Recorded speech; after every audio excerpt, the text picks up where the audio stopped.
ಲೂಕ ಅಧ್ಯಾಯ 16 ವಚನ 19-31. ಯೇಸು ಹೀಗೆಂದನು, ಒಬ್ಬ ಐಶ್ವರ್ಯವಂತನಿದ್ದನು. ಅವನು ಯಾವಾಗಲೂ ಉತ್ತಮವಾದ ಉಡುಪುಗಳನ್ನು ಧರಿಸುತ್ತಿದ್ದನು. ಅವನು ಬಹಳ ಐಶ್ವರ್ಯವಂತನಾದುದರಿಂದ ಪ್ರತಿದಿನವೂ ವೈಭವದೊಡನೆ ಊಟ ಮಾಡುತ್ತಾ ಸಂತೋಷ ಪಡುತ್ತಿದ್ದನು. ಅಲ್ಲಿ ಲಾಜರನೆಂಬ ಒಬ್ಬ ಬಡ ಮನುಷ್ಯನು ಇದ್ದನು. ಅವನು ಮೈತುಂಬ ಹುಣ್ಣುಗಳಿದ್ದವು.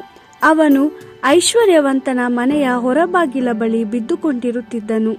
ಐಶ್ವರ್ಯವಂತನು ಊಟ ಮಾಡಿದ ಮೇಲೆ ಹೊರಗೆಸೆದ ಎಂಜಲನ್ನು ತಿನ್ನುವುದಕ್ಕಾಗಿ ಅಲ್ಲಿ ಬಿದ್ದುಕೊಂಡಿರುತ್ತಿದ್ದನು.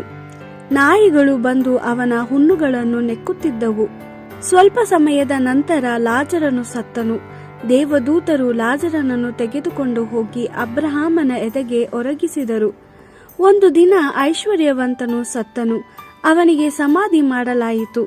ಆದರೆ ಅವನು ಪಾತಾಳದಲ್ಲಿ ಬಹಳ ಯಾತನೆ ಪಡುತ್ತಾ ಬಹಳ ದೂರದಲ್ಲಿ ಅಬ್ರಹಾಮನ ಎದೆಗೆ ಒರಗಿಕೊಂಡಿದ್ದ ಲಾಜರನನ್ನು ನೋಡಿ, ತಂದೆಯಾದ ಅಬ್ರಹಾಮನೇ, ನನ್ನ ಮೇಲೆ ಕರುಣೆ ತೋರು, ಲಾಜರನನ್ನು ನನ್ನ ಬಳಿಗೆ ಕಳುಹಿಸು.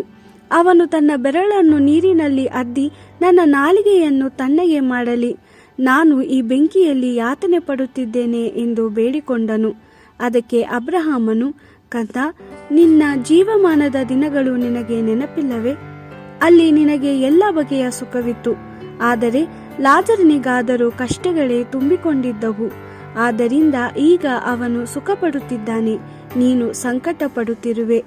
ಮಾತ್ರವಲ್ಲದೆ ನಿನಗೂ ನಮಗೂ ಮಧ್ಯೆ ದೊಡ್ಡ ಡೋಂಗುರವಿದೆ. ಅಲ್ಲಿಗೆ ಬಂದು ನಿನಗೆ ಸಹಾಯ ಮಾಡಲು ಯಾರಿಗೂ ಸಾಧ್ಯವಿಲ್ಲ. ಅಲ್ಲದೆ ಯಾರು ಅಲ್ಲಿಂದ ಇಲ್ಲಿಗೆ ಬರಲು ಸಾಧ್ಯವಿಲ್ಲ ಎಂದು ಹೇಳಿದನು. ಐಶ್ವರ್ಯವಂತನು, ಹಾಗಾದರೆ ದಯಮಾಡಿ ಲಾಜರನನ್ನು ಭೂಲೋಕದಲ್ಲಿರುವ ನನ್ನ ತಂದೆಯ ಮನೆಗೆ ಕಳುಹಿಸು. ನನಗೆ 5 ಮಂದಿ ಸಹೋದರರಿದ್ದಾರೆ. ಅವರು ಈ ಯಾತನೆಯ ಸ್ಥಳಕ್ಕೆ ಬಾರದಂತೆ ಲಾಜರನು ಅವರನ್ನು ಎಚ್ಚರಿಸಲಿ ಎಂದು ಹೇಳಿದನು. ಅದಕ್ಕೆ ಅಬ್ರಹಾಮನು, ಮೋಶೆಯ ಧರ್ಮಶಾಸ್ತ್ರ ಮತ್ತು ಪ್ರವಾದಿಗಳ ಗ್ರಂಥಗಳು ಅವರಲ್ಲಿ ಇವೆ.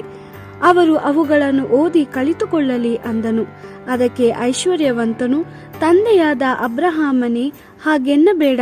ಯಾರಾದೊಬ್ಬರು ಸತ್ತವರೊಳಗಿಂದ ಎದ್ದು ಹೋದರೆ ಅವರು ತಮ್ಮ ಹೃದಯಗಳನ್ನು ಜೀವಿತಗಳನ್ನು ಮಾರ್ಪಡಿಸಿಕೊಳ್ಳುವರು ಎಂದು ಹೇಳಿದನು. ಅದಕ್ಕೆ ಅಬ್ರಹಾಮನು ಅವನಿಗೆ, ಇಲ್ಲ, ನಿನ್ನ ಸಹೋದರರು ಮೋಶೆಯ ಮತ್ತು ಪ್ರವಾದಿಗಳ ನುಡಿಗಳನ್ನು ಕೇಳುವುದಿಲ್ಲವಾದರೆ ಸತ್ತವರೊಳಗಿಂದ ಜೀವಿತನಾಗಿ ಎದ್ದು ಬಂದವನ ಮಾತನ್ನು ಅವರು ಕೇಳುವುದಿಲ್ಲ ಎಂದು ಹೇಳಿದನು. ದೇವರ ವಾಕ್ಯವಿದು. ದೇವರಿಗೆ ಕೃತಜ್ಞತೆ ಸಲ್ಲಲಿ.